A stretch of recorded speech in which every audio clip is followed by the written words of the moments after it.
Good morning, everyone. Thank you so much for joining today. My name is Stephen Trainer, and I'm going to be taking you through the webinar this morning. We're going to spend about 1 hour talking about moon planning, so planning your photographs of the moon. And we're going to be using Photo Ephemeris Web, which is the web app. Where, you can find that at app.photoephemeris.com. So hopefully most of you have used that before and have explored some of the features. The goal of today really is to take you through pretty much everything that's included about the moon within the app, and explain what some of the information is for, why you would want to know about it, and how you might apply it in planning your photography. This webinar is really, we're going to cover a lot of material. We're going to start with basics, and we're going to push on through as much as we can to get to some of the more advanced topics. If you've joined some previous webinars, then for sure you'll have seen some of this material before, but I'm putting it together in a way that's really focused on sort of top to tail moonshot planning. So with that, let's jump into the agenda for today. The goals for today really are that you walk away with an understanding of the lunar cycle and how you can get the timings of the lunar cycle and key events from the web app. And I'd also like, as we go through some of those events that occur in the lunar cycle, to just give you a few rules of thumb. These are things that if you've been doing moon photography for a while, you probably pick these up and you know them. And if you're fairly new to it and you don't know them, they can be very helpful in simplifying how you think about what are the plans you'd like to focus your time on making. So we'll cover some of the rules of thumb. We'll talk a little bit about supermoons and eclipses, both of which are coming up in the next 2 to 3 months. So we'll cover those a little bit. And then we'll talk about maybe 2 or 3 different scenarios.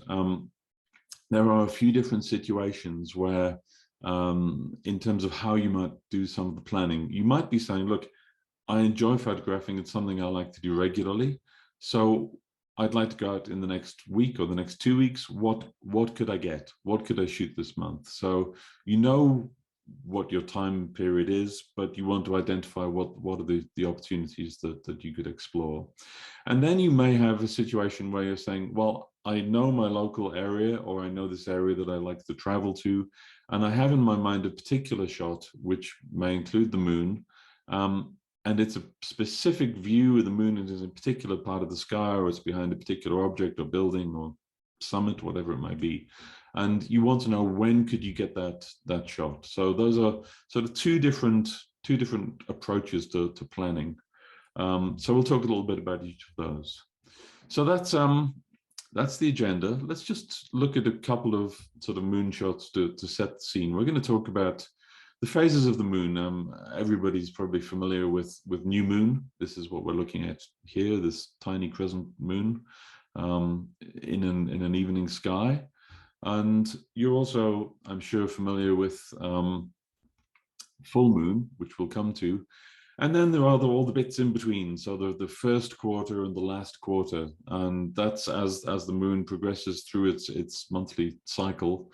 And this shot is, I think, a waxing gibbous moon. It's sort of obscured by some cloud a little bit, but you can see that it's throwing lots of light on the landscape. So there are a whole variety of different shots you can take. This one, wonderful shot by Fred Greco, which you'll find illustrates the tutorial for some of the topics we'll talk about today. And this is a full moon rising behind the Chrysler Building in Manhattan. So that's full moon. This is an eclipsed moon. A totally eclipsed moon is always a full moon by definition, because the moon is lying in the Earth's shadow, and so it's at that time of month when the moon is full. And this one Alice took a few years ago down in Denver. This is it next to the State Capitol building. This is a sequence of lunar eclipse shots where you can see the moment of greatest eclipse. This was back in 2015, and you can see it brightening as we're sort of just coming into totality and then coming out of totality. Obviously, this is a composite shot. There aren't 5 moons, but we'll talk about all these different phases and events and where you can find them within the app. So this is a handy little diagram. It's from Wikipedia. Wikipedia is a fabulous resource for learning about all sorts of these things. This is from the article on the lunar cycle, and it covers the new moon, the waxing crescent. So the instant of new moon is the start of the lunar cycle. From that point on, the moon is waxing, i.e. growing. A greater proportion of the disk is illuminated until we reach full moon. We've gone through first quarter, so this is the waxing phase. It's a crescent until it's at the first quarter, then it's half illuminated. Then it's what's called a gibbous, so more than half illuminated, and then it's full, and then it goes through the reverse and it's waning. We hit the last quarter, and then we have the old moon, which is what you see in just the days before, hours before the instant of new moon. So this this diagram, it shows you sort of how that works. Here's the sun shining from the top, and you get the sense that the full moon, for example, here corresponds with when the moon is essentially the opposite side of the Earth from the sun, but not in the Earth's shadow. If it were in the Earth's shadow, that would be a total lunar eclipse, which is why those total lunar eclipses occur at the times of full moon, but only in certain geometries, and therefore on a somewhat irregular cycle. So have a look at that if you'd like to explore this in a little bit more detail. One other thing, which I think is hinted at, I think it's intentional, I'm not sure, but you might notice, you see this little orbit of the moon around the Earth. See how it's not quite regular. You see that appears to be closer to the Earth here than it is here. And that if that is indeed intentional, which I suspect it is, that reflects a true aspect of the moon's cycle, which is that the moon is closer at some point in the cycle and farther away from Earth at another point in the cycle. And we'll talk about those events too. Those are called perigee when it's closest and apogee when it's farthest away. So with that, I'm going to jump over into Photo Ephemeris, and we will look at some specific opportunities that are coming up. So let's jump in. Well, let's talk first about something that's relatively new that maybe you haven't seen. We've always had these buttons here that allow you to set the date. So I have the date set to today, March the 12th. And if I click back, it's clicking back through events. So I clicked back twice and it's gone back to March the 10th and set the time to 3:45 in the morning. Here's the map pin here in Boulder, Colorado, which is where we're based. And we're at the first quarter moon, which is a moment in time, and it's at 3:45 in the morning. If I click forward, the next event it says is apogee. So apogee is when the moon is farthest from the Earth in the cycle. So clicking between events is great, but we've now got a list which shows you what's going on. It's a little bit easier to get a sense of chronologically how these things are happening. Most of these events, the vast majority of them, with a couple of exceptions, pertain to the moon. So this is very much relevant if you're looking for a calendar of key lunar events. And you access it, you can click outside it to dismiss it. You click this little button here to the right of the date controls. It brings up the event. It scrolls to the nearest one. And you can see here it's scrolled to, we're in March 2022, and Friday the 18th at 1:17 a.m. That's in local time here in Colorado, so that's mountain time. And it's a full moon. So if I click that and click select, that will set the time and date of the app to the moment of that event. And then you can see that indeed it appears here down in the timeline at the lower left. And it also is marked here in the legend for the chart. As I scroll, we move away from the moment of full moon, but as I get back to it, there we are, full moon again. One thing that relates to, let's go back here and look at the previous event.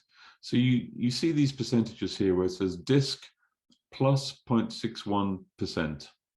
So there are a couple of percentages that you might see in the app, and this one is showing you the relative size of the moon relative to when the moon is at its smallest. So if you remember back to your mathematics classes or trigonometry at school, and the teacher might have said something like, this arc subtends an angle of 5 degrees, and you go, oh, what is all this terrible language, subtends and so forth. Basically, all it means is it's the angle that it appears. So if you were looking at the moon and you just opened your hands out to sort of match the sides, the angle between the palms of your hand, if you extended it, would be the angle subtended or occupied by the width of the moon as you were viewing it from here on Earth. And typically that angle is about 1/2 degree. So one of the rules of thumb that it's good to know about is a moon is about 1/2 degree, but it varies, and it varies between the apogee, which I mentioned is that moment in the lunar cycle when the moon is farthest from Earth, to perigee, which you see occurs a couple of weeks later. So we got 10th of March, apogee, 23rd of March, perigee, and then perigee is when the moon is closest to Earth. And these percentages say how much bigger it appears, and it's just in percentage terms.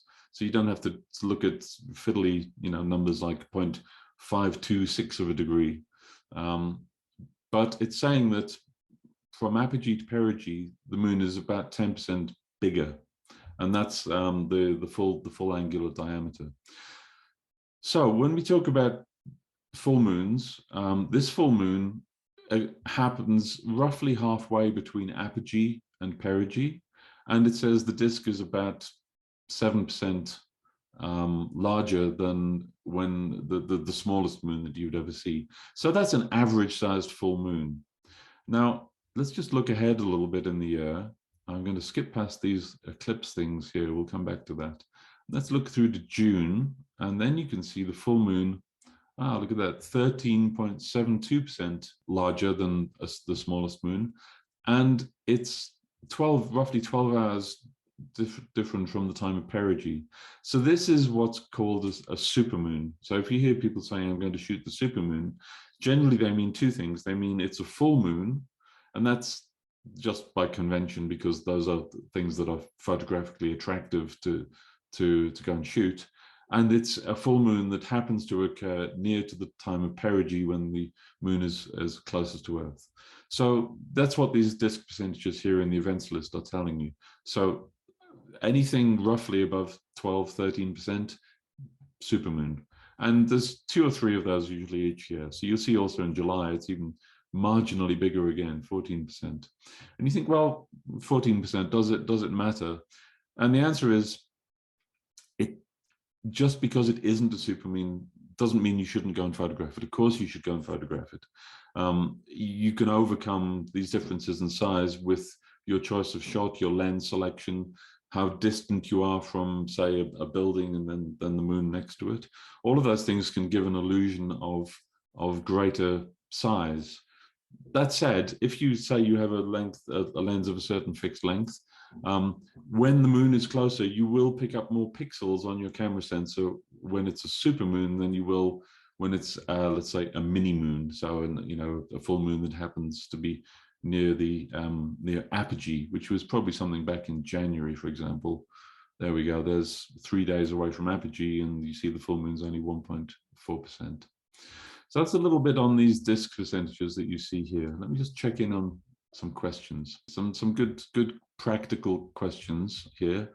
So Andrea asks, how can I save my home position in the web application?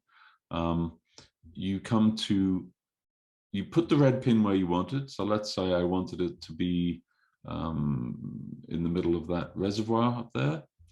I would go settings, and where it says default location, you say use primary pin, and then it saves that.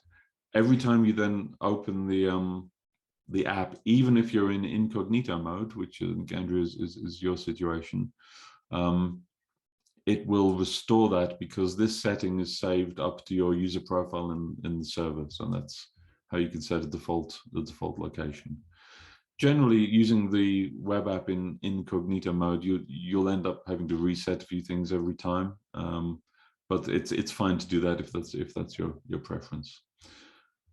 Mark asks, Mark asks, can the app be set for the user's local time? Not really, because what it does is it picks up the time zone automatically based on where the pin is. So this is a planning app. So the time zone up here, it says America, Denver, 6 hours before GMT, Mountain Daylight Time. If I pick that up, drag it over here towards Chicago, it picks up that now this red pin is in Chicago, and so it's on Central Daylight Time. You can override this. You can set a manual time zone in the iOS app, but not on the web app at present. I don't know how useful that would be. If you think it would be, Mark, let me know, just so I can understand the use case better. David asks, does PhotoFremo's web account for daylight saving time? Yes, it does. So that's relevant to this weekend. So let's go back to Boulder, just to get myself somewhere familiar. Zoom in. So as you're probably aware, the clocks go forward here in the US this weekend. So let's do that. I'm going to go to today, and you see that it says it's 7 hours before GMT Mountain Standard Time. I go tomorrow, and it changes. It's 6 hours before Mountain Daylight Time. So that will be accounted for automatically. And that's using the standard time zone database to do that. Secondly, does it use the system time settings? It only uses the system time settings for formatting the appearance of the time. And that's in settings. You can do time format. You can use default. If you say default, it will use the operating system default to format the time. But it doesn't use it for the time zone. The time zone depends on where you drop the red pin. This is an interesting question. So is this percentage, the percentage being this disk percentage, I'm thinking that I was talking about, valid only for that month, only compared with the apogee for a certain month? Very good question.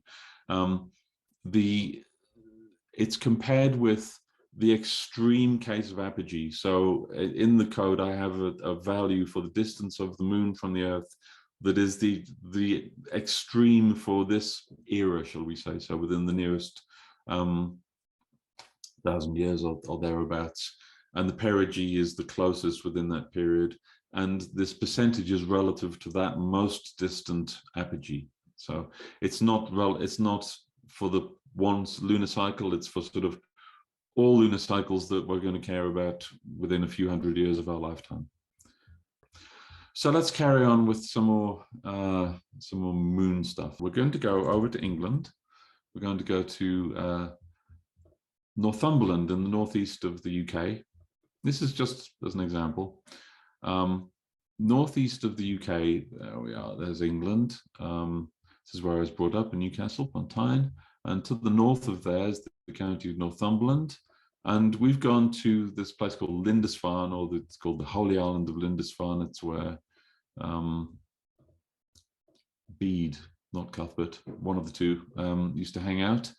And there was a priory there and a castle and all sorts of nice photogenic things. So I thought we'd come here and have a look.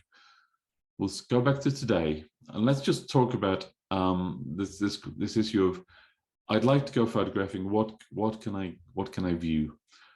First of all, let's just see what we've got going on today. So we are at 5:55. Let's go back. So the sun is just about set here.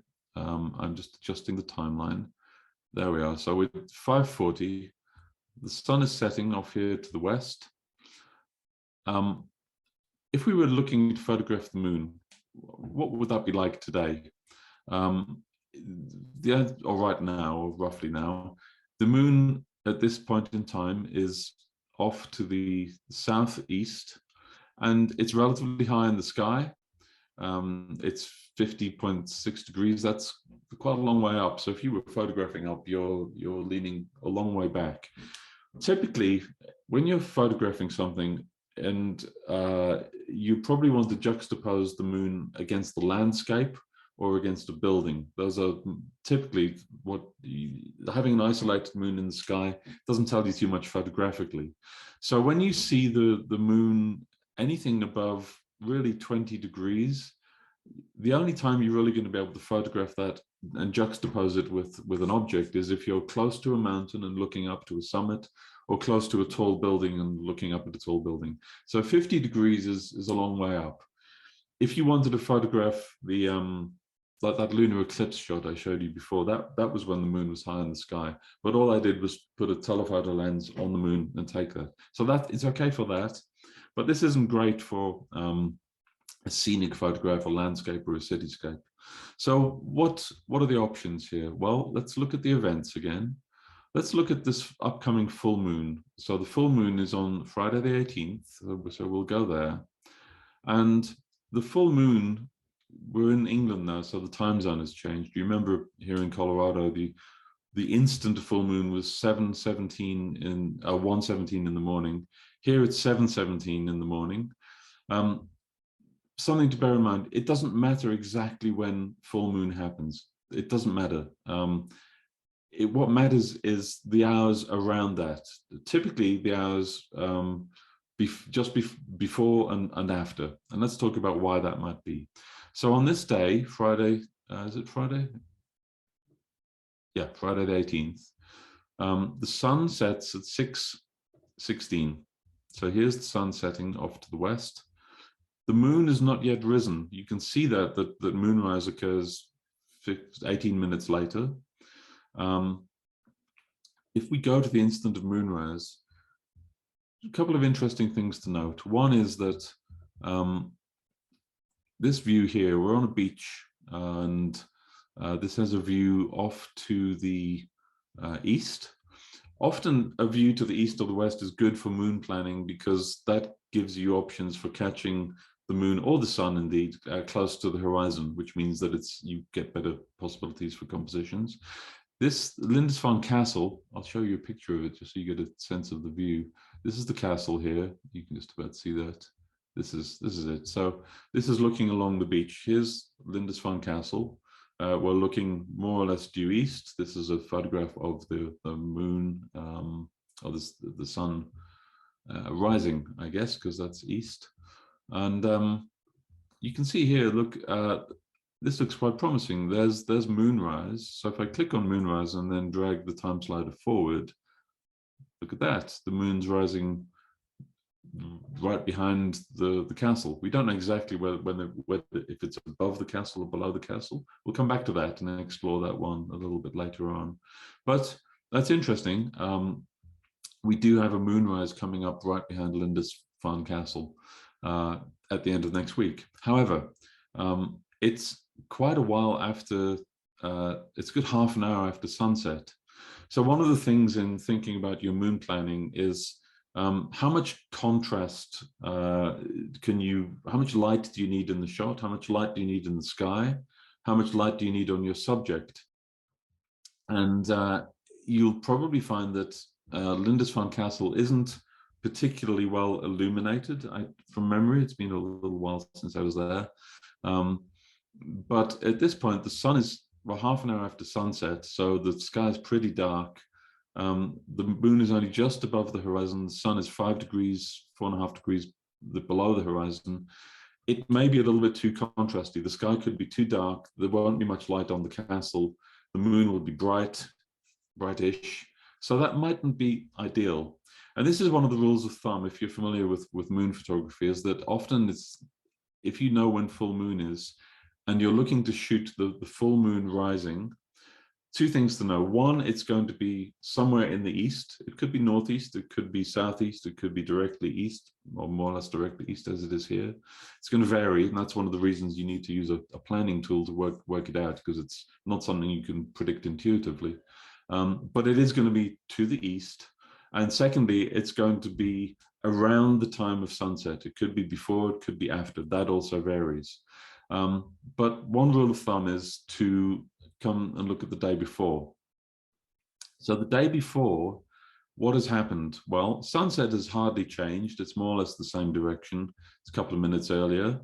But look at moonrise. The moon now is rising earlier at 5 o'clock rather than 6 o'clock. And if I come to the moment of sunset, and I hadn't looked at this before. It's actually, funnily enough, it's directly behind the castle from the spot I happened to pick on the beach. And it's 8 degrees in the sky. So it's high-ish, but it's not impossibly high. And the sun is just setting. So what that means is that you've probably got good light in the sky. You've got some margin of error in terms of the time. You can have the moon just off to the left of the castle. You could go later, it could get a little bit darker into twilight, and you could have the moon off to the right of the castle. So this is how you would explore this, the basics of what could I shoot in the next couple of weeks. You look at the events, you say, well, I'm interested in a full moon.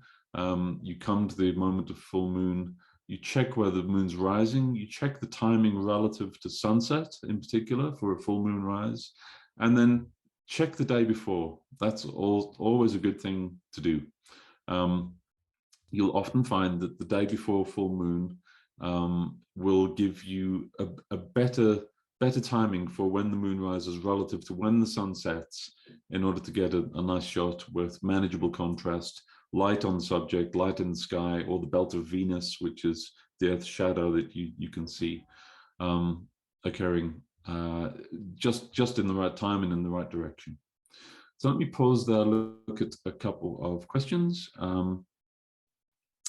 Yeah, excellent question. So Jerry says, I tried to get a full moon at the south rim of the Grand Canyon, but have had no success. Is it possible, or maybe only from the north rim? Well, it's going to vary quite a bit, Jerry, and the geography of both the north and the south rim they're both very, very varied, depending on where you position yourself and where you orient your camera. You've got a wide range of possibilities for direction, but bear in mind that to get the moon lowish on the horizon, you either need to be shooting broadly west-ish or broadly east-ish, with a certain amount of variation. And so it could be that if you were trying to shoot directly north from the south rim, you're never going to see the moon there. It doesn't go in that direction. And equally from the north rim, shooting directly south, you would see the moon, but it's going to be very high in the sky, because when you shoot directly south, for us in the northern hemisphere, that is when the moon typically reaches its culmination or highest elevation angle above the horizon. So we may come back to that one. I'll see if we can find some examples. Charlene asks, good question, Charlene. What is the difference between the color of the gray lines? I'm guessing, Charlene, you mean the blue lines. At least I see them as blue. This one here is moonrise. So this is the moon and the sun rise broadly to the east, and this is moonset here. You can see there's a correlation between the color of this line here and the color in the timeline. So where it says moonset and it has dark blue above it, that's the sort of the color legend that tells you that's moonset. Similarly here for moonrise. And similarly here for sunrise, that's the yellowish one there, and orange sunset. As I move the time slider, these other lines that you see appearing, I'll just talk about this one here. This one is the position or the direction to the moon at this time of 5:30 a.m. And there's a similar one for the sun. So if I just drag forward a little bit, there's the sun there at 7:43 a.m. There are a few other ones. There is a help article about this. Maybe I can remember how to find it. Azimuth lines. What do the colored lines mean? And this gives you a picture of and explains what they all are. So if you have questions on some of the features, try out this help feature. Type in best guess colored lines, for example, and that'll come up. Uses a US spelling rather than UK. I don't know if the UK one will actually work. Let's find out, shall we? I'm a little bit, oh yeah, it's there. It comes up in a different order, but it's there. So let's press on. I'm going to come back to some of these other questions in a while. Gosh, lots of questions. So we've got, let's talk very quickly about new moon. New moon's a little bit of a different beast. New moon, Friday the 1st of April. Another rule of thumb. So here we are. The instant of new moon happens to be at 7:24 in the morning. We don't particularly care that it's 7:24 in the morning, but it's good to know, am I before new moon or after new moon? Because that tells you the phase that you're in. And for some people, that has a lot of cultural significance. So there's a lot of cultural significance around first observations of a new crescent moon. There are a lot of calendar systems and religious feasts, holiday feasts, cultural things that depend on the timing of observations of new moon. So that's important to know.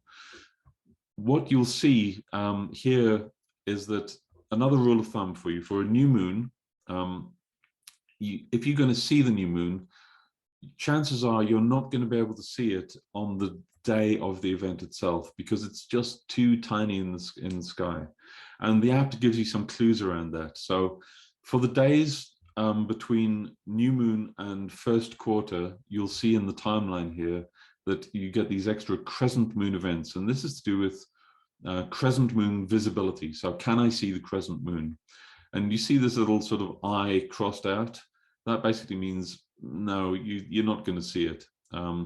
And indeed, this symbol F down here is a code, the letters A through F that tell you whether you can see it or not, or whether you're likely to be able to see it or not. So let me just show you how to find the details about that. This is, I think this will find it, yeah. So there's a gentleman in the UK, an astronomer called Bernard Yallop, who came up with this classification for these new moon events. And these are documented here. So lunar and other events, you'll find all about these things here. And this is what these crescent moon visibility things are. So when it says F, it means you're not going to see it. Even if you had binoculars or a telescope, you wouldn't see it. You need to reliably see a new moon. What you're looking for in these crescent moon things is this crescent icon or an A-B rating. So if we skip forward, I'm going to go, there we are, this time. I'm going to skip forward to the following day. So if you want to photograph a new moon, rule of thumb is it's going to be in the evening after sunset, and you're going to be looking to the west, roughly. If you want to know exactly where it is, use the app and it'll find out for you. It'll tell you exactly where it is. So here we are. That's new moon. We can't see it on the day of new moon, but the day afterwards, we can see it. It gets an A rating, so it should be perfectly visible. And in the legend here, it's showing you that this 2.43% is the illuminated fraction of the moon's disk. So if a full moon is 100% and a new moon is 0%, by 8:30 the day after new moon in April, in this location, and it varies by your geography and location quite significantly, you would see the moon was about 2.43% illuminated. So it's still a very small fraction. And you will see it. And this 8:30 is what's predicted to be the time when it's easiest to see this crescent moon. And these calculations are done based on the difference between sunset time and moonset time, and how dark the sky is getting versus how low in the sky the moon will be. So this is giving you the best viewing time. There's a little tooltip there. It's a little obscured by my giant pink mouse pointer, but it says best viewing time. So that's a little bit on how to photograph plan crescent moon shots. Okay, so we've covered the new moon piece, and yeah, so then let's talk quickly about eclipses. So we've talked new moons, full moons, perigee moons, apogee moons. The quarter moons are the half illuminated ones, which is good if you're taking a telephoto shot just of the moon and you're looking to pick out the relief of the craters and so forth, features on the surface of the moon. quarter moons are good times to do that because you get a lot of side lighting of the surface of the moon. So for long telephoto shots, that's a good place to go. Let's talk about the eclipses. So these eclipse times, if you have the Pro subscription for the web app, you'll see these times given.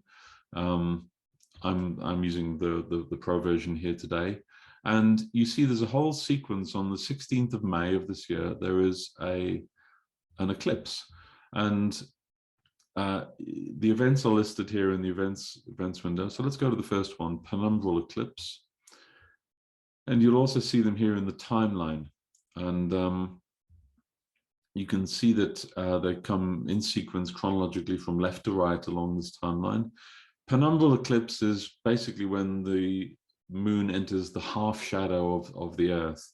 It's hard to tell that it's happened. It looks just a little bit dimmer, but you can get the timing, the direction of that here.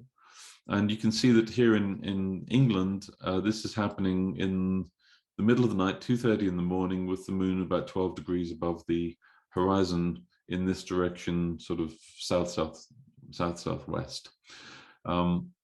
A partial eclipse you'll definitely start seeing, because that's when you see the bite taken out of the surface of the moon.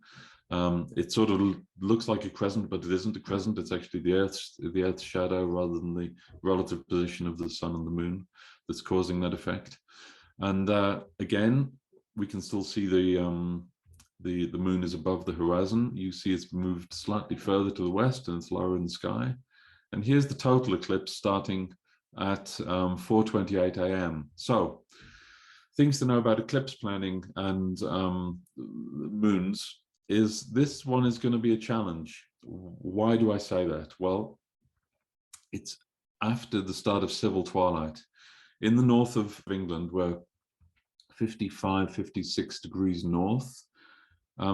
Twilight lasts a long time. You can see it's 50 minutes. And twilight is when the civil twilight, the sun is 6 degrees below the horizon. It's rising towards sunrise at 0.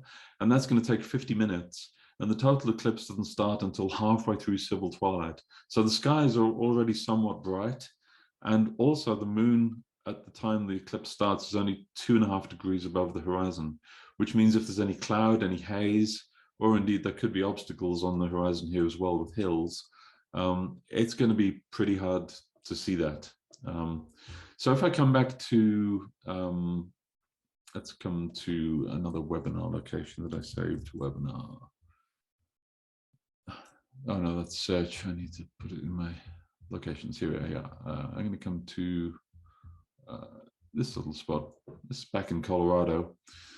And the timings are all very different. So we're at the time of total eclipse, at the start of total eclipse, things are looking a bit better here. The sun is well down, 13 degrees below the horizon. The moon is well up, 12 degrees above the horizon, but not so far up that you can't juxtapose it against something interesting. So that's timing-wise, that's a lot better. So just in the interest of time, we've got 15 minutes left. There's a bunch more on eclipses and so forth there. There is a video that you can find on our video channel, which is it's probably linked through from the tutorials, but there's a whole video showing you how to do lunar eclipse planning as well if you're interested in more about that. So let me delve into some questions, and then we'll come into the last section, which is around, we've looked at exploring what can I get in the coming days and weeks. We'll talk about when can I get a particular alignment of the moon as the final section of the talk.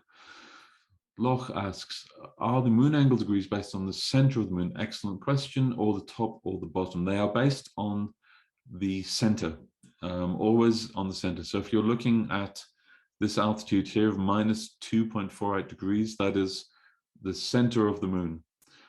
If you wanted to get a sense of where the bottom of the moon was, you can do the sums in your head. I guess you'll be 0.25 degrees lower or higher for the upper or lower limb, as they're called, for the top and bottom edge of the moon. Joseph asks, interesting question, is there a different minimum millimeter lens, i.e. focal length, that you would use for full moon photos as compared to crescent moons? I think generally speaking, there's no particular reason why it would have to be different. You could have a large, long telephoto shot of a crescent moon just as easily as you could of a full moon. I think it really depends on what you're trying to show in the photograph. Typically, you would take a wide-angle shot for a landscape with the moon positioned somewhere nice, composed somewhere nicely, sort of rule of thirds, top right type thing. That's going to be a shorter lens. And then for the cityscape shots, like Fred's shot that I showed earlier with the large full moon rising behind the building, it's going to be a telephoto lens to get that. Talk about why that will be, hopefully, in the last few minutes of the talk. Kevin asks, are the degrees of direction true or magnetic north? They are true north, and if you have the free version of the app, true north is all you can see. If you've got the pro version, you can toggle things over to magnetic north. The only reason you would ever want that is if you are using a magnetic field compass and you don't have that compass adjusted with its own correction for magnetic declination. A lot of compasses, you say, well, I know the magnetic declination in this location is, like here in Berlin, 4.63 degrees. That's what this little number is up here. And typically you can set that on a compass. If you're not setting that on the compass, then you would want the azimuths, i.e. the bearings of the moon.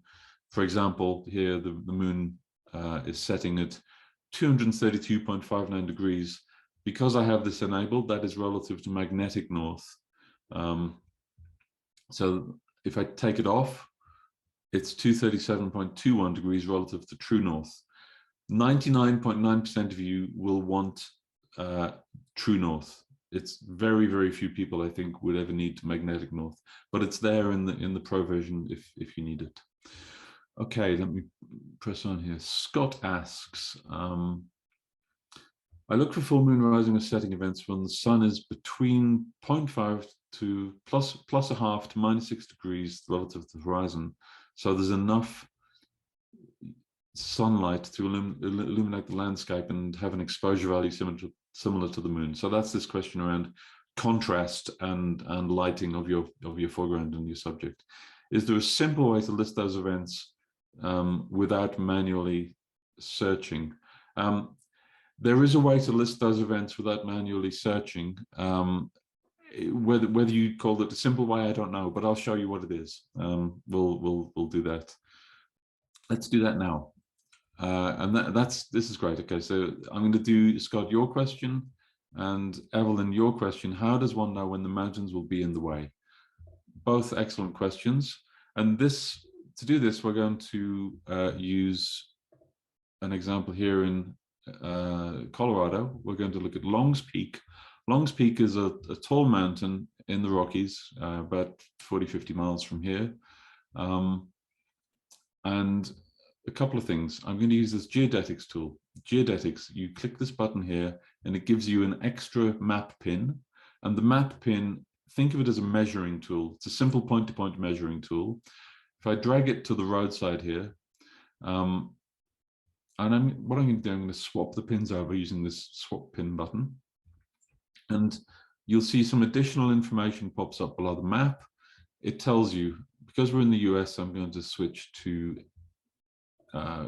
English imperial units. So it tells you a few things. One, from red pin to gray pin, the gray pin's on summit of Longs Peak. That's the mountain. We're down on the roadside here where we can pull over easily, step out of our car with our tripod and take a photograph of this mountain. Question is, can we get the moon behind the top of the mountain? That's what we'll talk about now. This tool tells you the distance. It's 4 miles from red to gray pin. The direction is 250 degrees. There's a difference of nearly 5,000 feet. So the top of the mountain is 5,000 feet higher. And the angle of elevation from red to gray pin is about 13 degrees. So you're looking up. So that's one thing you can do. So for example, I just happened to be at 9:10 here in May. This is the evening of the total eclipse. And Evelyn, to answer your question, the moon is way over here at this point, so it's not really ever going to be seen over the mountain. But let's flick forward. I'm just flicking forward a few events here. Let's go. Okay. Let's go to there. So here's a situation. We're in May, later in May. The moon is setting way up to the north. I'm actually going to go to first quarter. That's better. It's a better one. Here's the moon rising. Okay. And I'm just manually adjusting the time slider, and I'm manually lining the position of the moon, that's this blue line here, with the direction from the red pin to the gray pin. And the question is the mountain in the way? The answer is no. How do I know that? I know that the angle from the red pin to the gray pin is 13 degrees, but I can see from the slider here that the moon is at 30 degrees above the horizon, so it's way higher in the sky. So the mountain is not in the way. That's one way to do it. The next question, which comes back to Andrea's question, we'll look at that now. I'm going to come over to this other page called the sphere. I'm going to zoom out. I'm going to put a little bit of light on. This is to get this 3D terrain, you need the paid subscription. But this is a very simple way to visualize whether where the moon is in the sky. Let's make it bigger so you can see it a bit more easily. This is artificially enlarged in this moon, but you can see there's the red pin down by the roadside. There's the top of the mountain with the gray pin on top of it, and you can see that the moon is way higher in the sky. So you don't have to compare the numbers. You don't have to compare 13 degrees with 30 degrees and think it through in your head, even though it's pretty simple to do that. You can just visually see that the moon is higher in the sky. So that's the sphere page. I think, Andrea, that's hopefully what you were asking about. So we've got 5 minutes left. We're going to get through this. It's going to be tight, but we will get through it. So now let's get back to Scott's question around getting the moon in a particular position at for a particular elevation of the sun. So this is getting the lighting conditions right for a moonrise shot. Or moonset. So we'll do moonset. I'm going to use this tool called Visual Search. Now, with the free version of the app, you can use this for the sun. So you can use it to learn and explore and see if it's something you would find useful. If you'd like to use it for the moon or for the galactic center of the Milky Way, you'll need to upgrade to the paid version. But let's use this. What does Visual Search do? It will tell you the times and the dates when you can find the sun, the moon, or the galactic center in a specific area of the sky. So when we talked about this question of when can I get this particular shot, this is the tool you would use. And Scott, to your question, this is how you can find when the moon is in the right place with particular lighting conditions. So let's look at how that would work. I'm going to say I want to find the moon. I'm going to align it to the center of the moon's disk. You can align it to the lower limb or the upper limb. I'll talk about why you would do that maybe shortly. Let's search for 2 years. And I'm going to use a very shorthand trick. What we're doing is we're setting a target to say, this is the area of the sky that I want to find the moon in, or dates when the moon will be there. And I'm just going to click Use Geodetics. And what that does, it says use the position of the gray pin from the red pin to set these altitude and azimuth parameters. So altitude is how high above the horizon it is. Azimuth is the bearing from left to right, etc.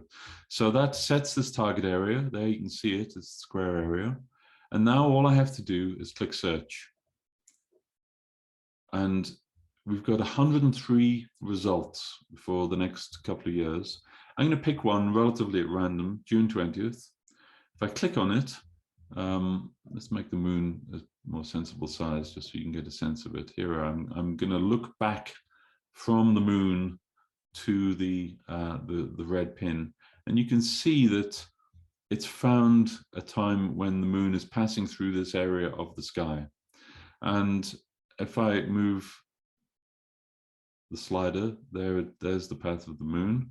Let's look at it from the sort of photographer's perspective again, and you can get a sense of when that is. So we've got something in the right part of the sky, but it doesn't answer Scott's question, which is, I only want this in a more or less a twilight sky, or when the sun is just about to set. So how can we filter these results down to ones that are just with those correct lighting conditions? Well, two things. We can go to the filters tab.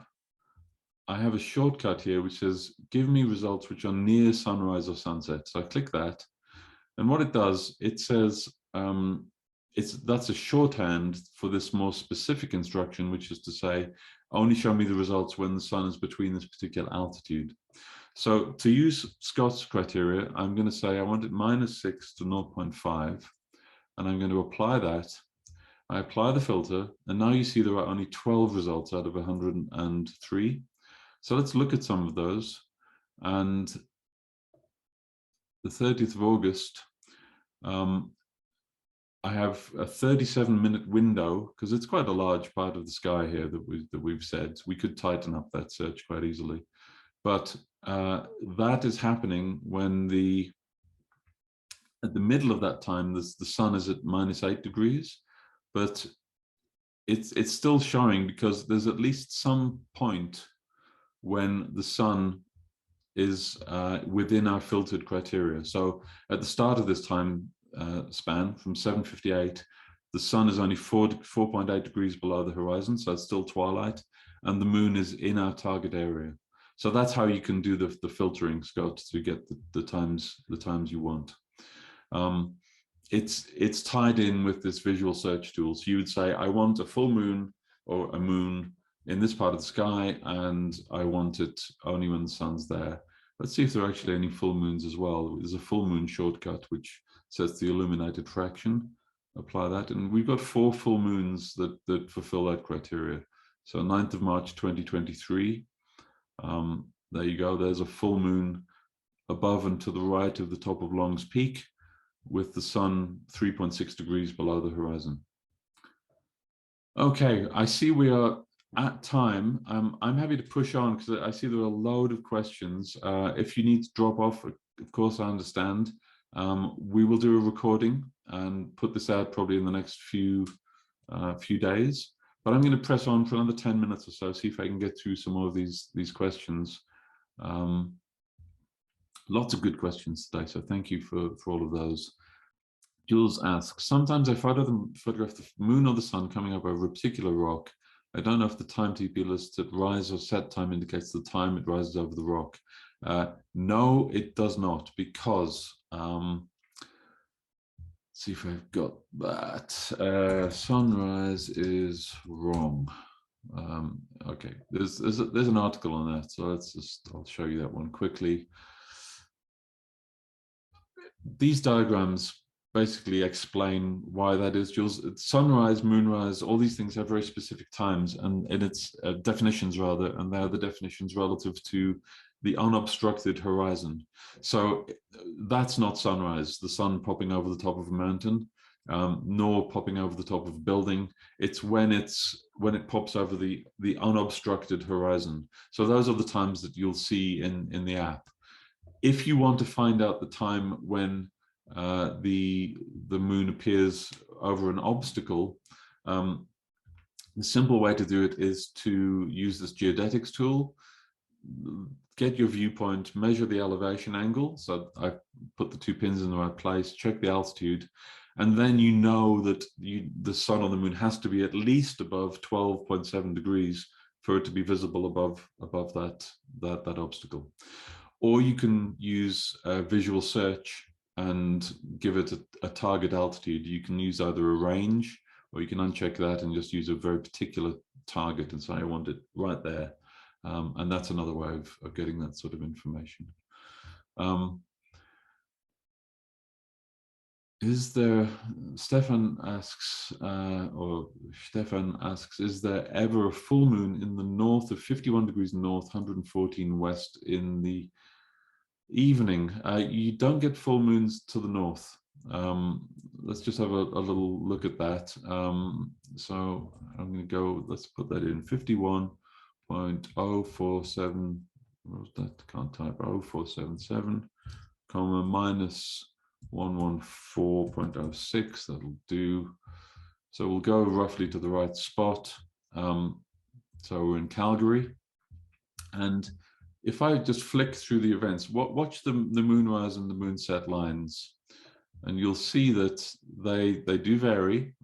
There it goes way to the north at the end of May. So it varies quite a lot. But what you'll never find is, as you drag the time slider along, the moon always transits. It rises to the east, it transits to the south, and sets to the west, as viewed from a northern hemisphere location. If you're down in Sydney or Auckland or something like that, it's all different. It transits to the north. So broadly speaking, you won't see moons to your north if you're in the northern hemisphere. That's that. Sue asks, are phone compasses true or magnetic north? Typically, I think they're going to show you true north, Sue. If particular apps may have an option to display magnetic north as well. But they do what they're magnetic. They use magnetometers to get the reading, so they get the reading relative to magnetic north. But then what they do is they work out the location of the phone and they apply the correction to it that this app uses. There's a mathematical model that tells you what the offset's likely to be in the coming 5-year period. So it's going to give you true north, normally speaking. Is the full moon the time it rises? Michael asks, and he's given me a link here. So let me have a look at this link. I'll paste that in. This is good. It's the first time somebody sent me a link in a Zoom webinar chat. So thank you for that. That's cool. Is full moon the time it rises? No. Let me zoom out in California here. If you watch, full moon is at 12:17 a.m. This is in Pacific Daylight Time. Moonrise is at 7:45. Now I'm going to come up to Santa Rosa. Full moon is still at 12:17 a.m. It doesn't depend on your location. Moonrise is now later at 8:03 p.m. So they vary independently. Jerry asks, the new iPhone has a magnetic back to hold the battery. Will it affect the app when used to predict the moon location? That would potentially apply to the augmented reality feature. So that's when you look through the camera and it overlays the position of the moon. If it's built into the phone itself, then Apple, I assume, will have dealt with that in their hardware design and implementation. If you have a magnetic case, however, I've seen those things throw the phone magnets off badly, and that could definitely affect the calibration of the augmented reality. Evelyn asks, is Visual Search a pro feature? No, you can use Visual Search in the free version, but you'll only be able to select the sun. If you want to get the moon or the galactic center, then that needs the pro version. So look, is an online tutorial? Yes, Barbara's question. Let me show you where those are. So if you want tutorials, go to tutorials. That's that link to the top right. I just opened that here. And then there is a whole series of tutorials. And if I go to part 7 in the celestial sphere, this one is a written tutorial. There are a couple. Let's have a look here. Let's have a look with videos. Yeah, so here's part 1 has got a video. And if you click through to our Krupnik Apps, that's our company name, to our video site, it's on vimeo.com, and you go to showcases, look at the Learning TP web app showcase, and here you will see there is a webinar that I did back in December that covers the 3D sphere. So maybe I'll see if I can put, oh, that's me talking to myself. Be silent. Right, okay. Harvey asks, gosh, so many questions today, this is great.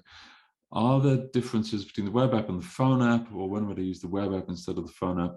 Well, yes, Harvey, there are a few differences, but most of the concepts are the same. So all the things you've learned about the moon, some of the things you learned about using visual search, about using the timeline and the map and the azimuth lines, they're all identical. When would you use one versus the other? Basically, the way I would think of it is, if I'm at home and I have my laptop or my desktop available, I'll use the web app. If I'm out and about in the field or on a trip and I don't have my computer, I'll use the iPhone app or the iPad. That's probably the best way to think about it. Thomas asks, tutorials for learning the program with an iPad? Yes, there are. So there's a whole bunch of those, again, up on mostly Vimeo. There's a whole other showcase, learning TP for iOS, and there's a lot of videos there for that. So you'll find these linked through from our website. If you go to photoephemeris.com, support video tutorials, then you'll find a link to them all from there. So photoephemeris.com support. That's that.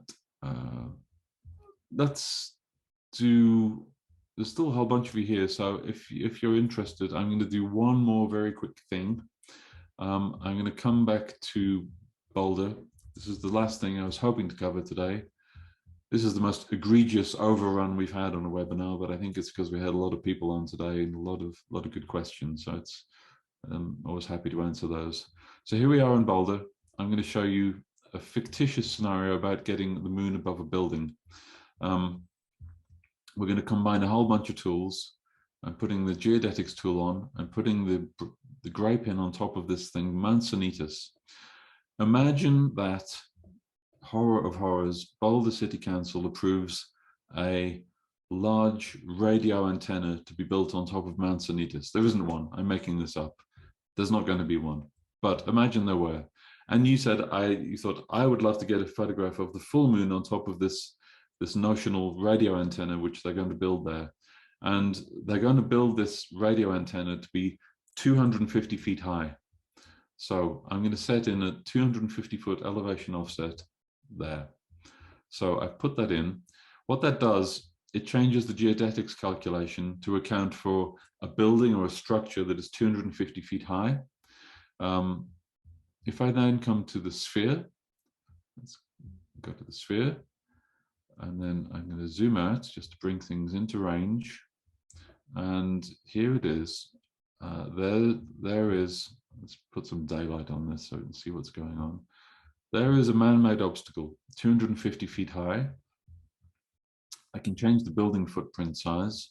I'm going to say it's only 35 feet across. That's a bit more realistic. There we are. So there is our notional radio antenna on top of Mansonitas in Boulder. When can I get a moon shooting from here in town directly above the top of that obstacle? Let me show you very quickly how to do that. We covered this in a lot of detail a month and a half ago, and that webinar is up on the Vimeo site. So if you want to really delve into this building planning thing, check that video out. But here's what you would do. Moon, 2 years. I'm going to uncheck range. I'm going to say I want a tolerance of 1 degree. That's two moons width, half a degree. Remember, rule of thumb for the size of the moon. And I'm going to do use geodetics. And there it is. It's going to, there's the target. And I'm going to go search. And let's have a look, see what I got. This one looks good. April 19th. That will give me the moon directly above this notional antenna. And you can sort of see that looking back from the moon through the top of the tower to the red pin. So that's how you can plan cityscapes. It's how we could find out, for example, going back to Lindisfarne, when you would find the moon directly above the castle. You can often find these building heights online. So this was, I Googled for Lindisfarne Castle, high point, there it is, prominence, 35 meters to the tallest point. So you can use this tool here in the app, requires the subscription, but you can type in an elevation offset, building footprint size. In the sphere, you can get a little visual representation of the height of the building. And when you use visual search, if you've set a building height, it will be included in the calculation for the results. So that's a very good way of planning moons next to buildings, on top of buildings, all that sort of thing. If you don't want, let's say we wanted it to appear, let's say this thing's 250 feet tall, but I want the moon to look 100 feet higher, I can actually say, well, I want it 350 feet above the ground here, 350, that, and then I search again, and you'll see our current date of April 19th. It's still there, but the time has changed. Or I can go through to 2024, and there you can see it's higher. So you can use, for building heights and target heights, you can plumb them in here in the target height field, and it'll calculate the altitude for you based on the view from the red pin to the grey pin, or you can set building heights there. That was a super fast overview of that, I know, but just to let you know that it's there. If you're interested in finding out more on that, let me show you where the webinar is on that. I just put this up this weekend, so it's a fairly new one. It's this one here, Planning for Cityscapes, Skylines and Buildings. And that goes through that. That's a full hour on this topic. Okay, let's see what else we got. Almost done. Fred asks, that would be the center of the moon. Hi, Fred. Correct. Yes, that would be the center of the moon because my disk alignment was set here to the center of the moon.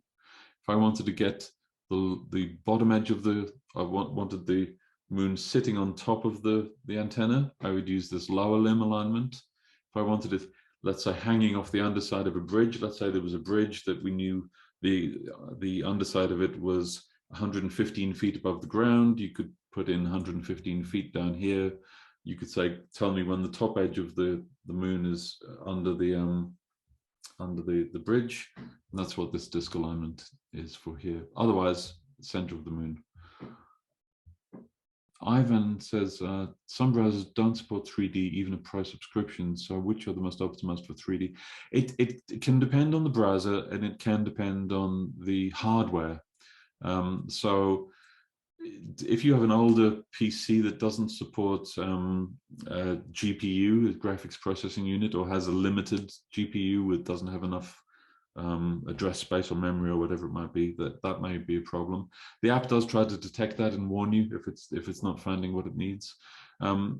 Safari is, I don't know what they did last year, but the one upgrade, I think at 14, the 3D performance in Safari was horrible on Intel Macs. So Chrome tended to be a lot better for that. Chrome, Firefox, Edge, all tend to be fine. If you've got a current version, make sure your browser's kept up to date. Safari on the new Apple Macs is fine. That's what I'm running here this morning. It works really well. If you've got any problems, though, drop us a line at support. There are so many different versions of hardware out there. Sometimes it's hard to keep up with everything, but I'm always interested to see if anybody's having issues and see if there's anything we can do to fix them. So do let us know if that's the case. Loch asks, good question, what is the 5 foot beside your 250 foot? So Loch's asking about this number here. That is the default camera height above the ground. So it's assuming you have a tripod that's 5 foot high, or you're holding your camera at 5 foot above the ground. Whether it's 5 foot or 10 foot or 2 foot or 0, it hardly makes any difference except in the most high precision planning situations. And if you're shooting over, say in this example, a distance of 3 miles, makes barely any difference. If you're shooting, let's say you was, below the Washington Monument and you were shooting at an angle of 45 degrees up, it would make maybe a noticeable difference in something like that, because you're close to the subject, and 5 foot relative to an object that's a couple of 100 feet becomes maybe noticeable. But that's what it is. It's camera height above the ground. That's your question, Mark. I think we are almost done. Thanks so much everyone for joining. Sorry to have overrun so badly today, but hopefully it was worthwhile. I see there's a whole bunch of people still here. So thanks for sticking with it, and we'll get the recording out in a day or two's time and get that email to you, and hopefully you'll be able to join the next webinar. We'll look to run something next month. All the best. Thanks again. Bye-bye.